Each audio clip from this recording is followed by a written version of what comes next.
Helo, siwmai, fi yw Steff a ni nôl gyda fideo arall ar PopT. Ac os nag ych chi di geso'n barod, ni'n mynd i siarad am un o ddigwyddiadau mwyaf y calendar rygbi, sef, y Chwe Gwlad. Nawr, ni gyd yn gwybod pwy nath ennill y tro diwetha. A ni gyd yn gobeithio newn ni neud eto y flwyddyn yma gyda falle cheeky Grand Slam bach. Ond, mae dyn ni tîm bach yn wahanol blwyddyn hyn. Cwpl o chwaraewyr, ni ddim wedi gweld lot ohono. A, y newyddion mawr, fydd dim Alun Jones. Wel, ni'n credu. Ond, gyda Dan Bigger yn gapten ar y tîm y flwyddyn yma, mae lot o newid, ond mae dal chwaraewyr i ni yn nabod. A wedyn, y boi o Abertawe, Adam Beard, fydd is-gapten Cymru yn ystod y Chwe Gwlad. A wedyn, mae dyn ni cwpl o'r bobl fyddech chi'n gyfarwydd â fel Wyn Jones, Aaron Wainwright erbyn hyn, ond mae hefyd dyn ni cwpl o chwaraewyr sydd ddim wedi cael eu capio gan Gymru o'r blaen. Mae dyn ni 3 gŵr hynod o gyffroes yn dod mewn i'r tîm y flwyddyn yma, sef Jack Morgan, James Ratty a Dewi Lake. Felly, fydden ni cwpl o chwaraewyr newydd i edrych mlaen ato yn y blaenwyr. O ran y cefnwyr, mae dyn ni lot fwy o chwaraewyr gyda lot o brofiad. Mae Gareth Davies, Josh Adams a Alex Cuthbert i gyd wedi cael eu dewis ar gyfer y Chwe Gwlad. A fydd lot o bobl fi'n siŵr yn hapus iawn o weld bod Lewis Rhys-Zammit yn chwarae i Gymru unwaith eto. Nawr, pwy fydden ni'n chwarae yn erbyn? Wel, wrth gwrs, yr un hyn dim oedd ag arfer. Ond, i ddechrau fydden ni'n chwarae yn erbyn Iwerddon yn Nilyn. A fi'n ddigon lwcus i allu mynd mas yna i ddilyn i mwynhau'r profiad o fod yna yn ystod y Chwe Gwlad.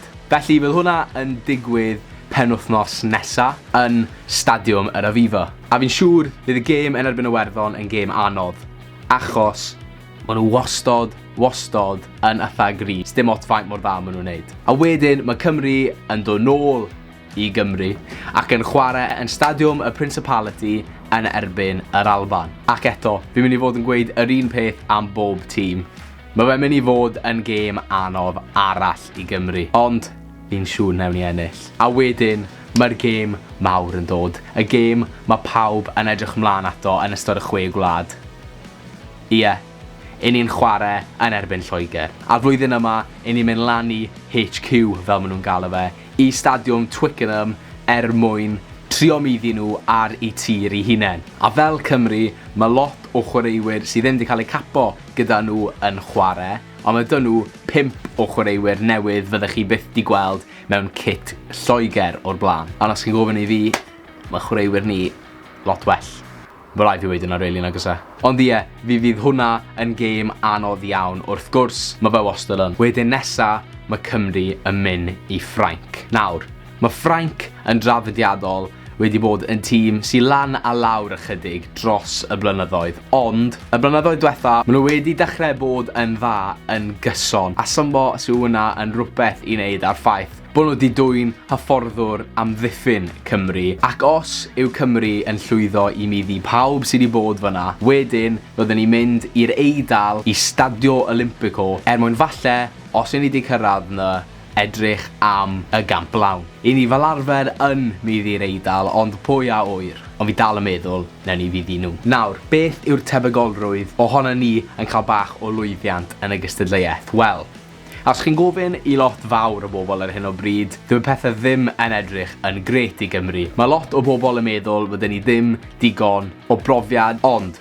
os chi'n gofyn i fi, a chi'n nabod fi erbyn hyn, fi'n boi digon positif, fi'n credu bod dyn ni siawns bach blwyddyn yma.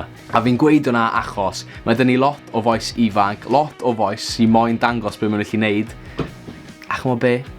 Fi'n mynd i weid e nawr. Mae Cymru yn mynd i ennill y bencampwriaeth. Fi ddim yn gwybod os maen nhw'n mynd i ennill y Camp Lawn, ond fi'n mynd i weid right nawr, mae Cymru yn mynd i ennill y bencampwriaeth. Achos fi'n credu bod yn ei chwaraewyr sy'n gallu achosi lot fawr o broblemau i'r tîmoedd eraill. Ond dyna ni am y recap ar beth sydd angen i chi i wybod erbyn wythnos nesaf ar gyfer dechrau gystadleuaeth y Chwe Gwlad. Falle mewn rhyw fis fyddwn ni'n eistedd yma eto yn dathlu buddugoliaeth Cymru a falle CAMP LAWN. Fi moyn i chi i roi wybod i fi os i chi'n meddwl yw Cymru mynd i ennill, neu os na, pwy sy'n mynd i ennill cystadleuaeth y Chwe Gwlad 2022. Just pidwch gweith Lloegr. Serious. Felly, ie, gobeithio wnaethoch chi fwynhau, a gobeithio bod chi bach mwy up-to-date ar beth sy'n angen chi wybod erbyn dechrau'r gystadleuaeth. Cofiwch i danysgrifio i sianel PopT os chi moyn cadw up-to-date gyda pethau chwaraeon. Achos mae pawb yn gwybod does neb yn fwy o expert na fi a PopT. Felly, diolch yn fawr am wylio, na i weld chi yn y fideo nesa. Tan y fideo nesa, ta-ra!